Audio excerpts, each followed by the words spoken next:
Hey guys, welcome to my YouTube channel Iris Craft Photography. I have my nice coffee here. Okay. My earlier videos and we spoke about the exposure compensation.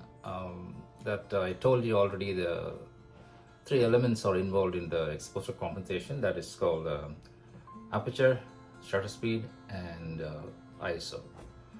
Today I'm going to talk about very detailed information about the aperture. When you increase and decrease the f-stop number, how that will make an impact on your picture.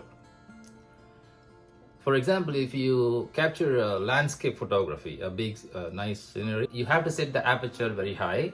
For example, it will be f11 or f12 or f16. Sometimes it will go up to f16 also, because you need a good depth of field. You have to set your aperture very high.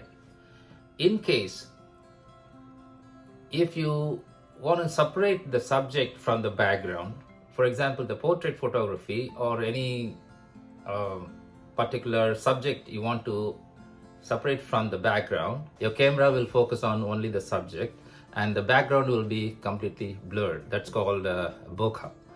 If you have any lights on the other side, the background, you will get some nice and beautiful rings on your picture. That's called the bokeh.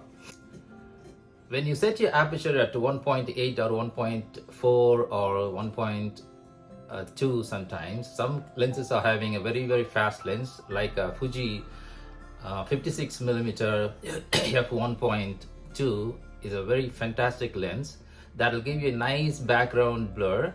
When you take a picture with that lens, that will focus only on the subject. For example, if you take a picture of portrait picture of a person, that always the photographers will focus on the eyes and the skin tone, so that will give you a nice bokeh, the background. When you set the low aperture, what will be the iris position? Actually, when the lower the number, the opening of the iris will be big. When you go higher the number, for example f11 and f16, the iris, the size of the iris will be very tiny. So what is the difference? When you keep the high f-stop number, you will get a good depth of field, and when you set the very low aperture, you will get a shallow depth of field and the subject will be separated from the background. Shooting in manual mode, we are deciding the aperture, we are deciding the shutter speed. That depends on the situation, depends on the lighting condition. You have to tweak one of these elements, either shutter speed or aperture or ISO. Sometimes what the photographers will do, they'll set the camera in aperture priority mode. What is the aperture priority mode?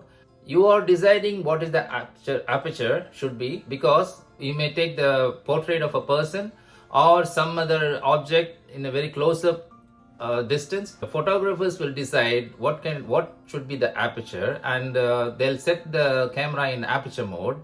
Other to the shutter speed and the ISO will be decided by the camera. That is called aperture priority. Okay, in another scenario, if you want to take any sports action, any fast moving car, anything, if you want to take a picture, and you have to set the camera in shutter speed priority. So you are deciding what should be the shutter speed, because you're going to capture in a very high speed objects.